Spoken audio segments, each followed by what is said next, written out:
Hi, I'm Jennifer and this is Kate, and in one of our recent videos we talked about our family project for Lent this year, which is the Wells of Salvation project from Cross Catholic Outreach.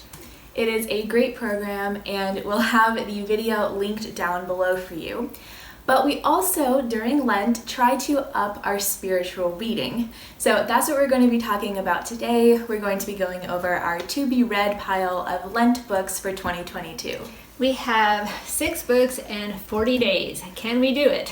We'll see. So let's get started. Okay, so in our set today, we have books that are good for Lent for Catholic teenagers and adults. And even though 6 seems like a lot to read in 40 days, some of these only have a page or two for every day, like a daily reflection. So I think, yeah, we can totally do this. So starting off with our first book, we have Everybody Needs to Forgive Somebody by Alan Hunt. And this book seems perfect for Lent because its main theme is forgiveness. I've had this one on my pile to be read for a couple of years now, and this is the time. I have read other books by Alan Hunt and I've really enjoyed them. And this one is cool because in the back there is a study guide, and for every chapter you have discussion questions, which you could use as reflection questions if you're reading this by yourself. Also, there are different prayers that go with each chapter. And there are also activities for every chapter as well. It kind of sounds like homework, but they're short and easy, just like saying the prayer of St. Francis every day for a week. And we did do the math for this book, and 2 chapters a week will take you all the way through Lent. So Alan Hunt's books are cool because they usually have some type of bonus section in the back that takes it all to a deeper level. So probably out of this stack, I might be looking forward to this one the most. So our next book is The Gargoyle Code by Father Dwight Longenecker, which is a modern version of the Screwtape Letters by C.S. Lewis. So in this one, the master tempter Sluggrip is advising his trainee on how to tempt a young, confused Catholic. And this one is so funny because the author just nails it, how the devil tempts us as modern Catholics. So this one is funny. I read it a couple of years ago and I was always laughing, and my kids would say, "Why are you laughing?" And I say, "What's this book?" So if you're worried that this might be a bad knockoff of the Screwtape Letters and that it might just be embarrassing to read, don't worry, because he does an excellent job, and I think even C.S. Lewis would enjoy reading this one. So it's set up to be read throughout Lent, starting on Shrove Tuesday or Mardi Gras, reading 1 letter a day and up until Easter. So that sounds good to me. I've heard a lot about this book, so I'm very curious. Yeah, I think you'll really enjoy it. We'll have a lot of laughs over this one.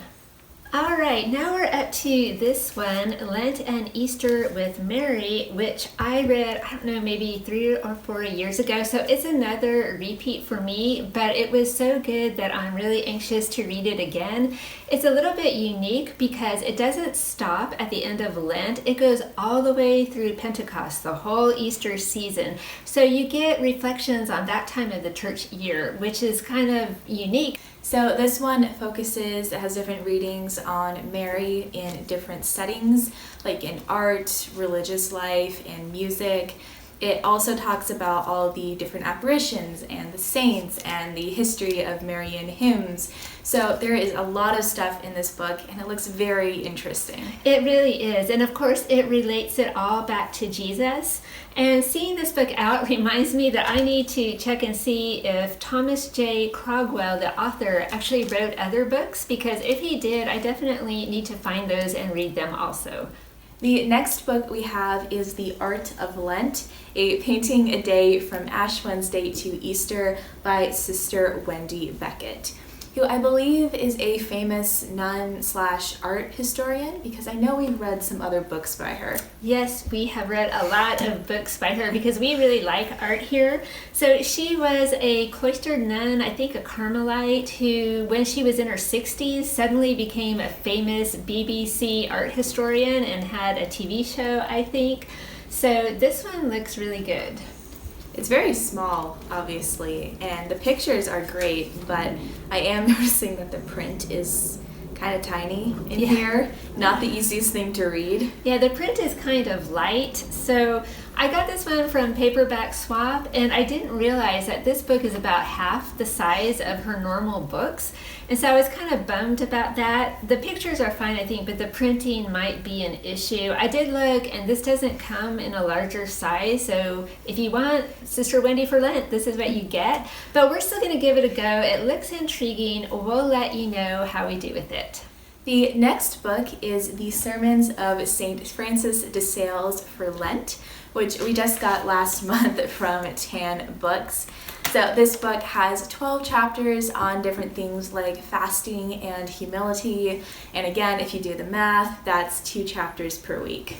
So I really like mixing modern authors like Alan Hunt with more classical authors like Francis de Sales during Lent, because it really helps me see that no matter how much things change, they still stay the same, and all through history people have struggled with the same issues. And I really do like Francis de Sales because his writing is so timeless. The first time I figured out that he lived in the 1600s, I was astounded, because I feel like put him in a baseball cap and a t-shirt and some jeans and he could be on EWTN or something, because his writing is just so classic. And that brings us to our last book, which is The Generosity Habit by Matthew Kelly, which you got for Christmas. Yes, this was a Christmas present for me, and I have already read it. It's very good, but it's pretty short, so you can get through it quickly. But since then, I have learned that Matthew Kelly is actually changing up his Best Lent Ever program this year. Instead of the usual format where you have just a video every day, he's offering 2 separate programs, and one of the programs uses this book. And if you're curious, the other program is using the book Difficult Teachings, the 40 Most Challenging Teachings of Jesus. And that one sounds really good too, but since we have this one already, we're going with this one. We're going to check it out and see how the program compares to years past, so we'll let you know what we think. So there you have it, a look at what we are hopefully going to be reading for Lent this year. And let us know down in the comments what books you have on your Lent TBR pile. Yeah, we always like to hear what you guys are reading, so definitely leave us a comment. So we hope you enjoyed today's video. Thank you so much for watching, and we'll see you next time. Bye.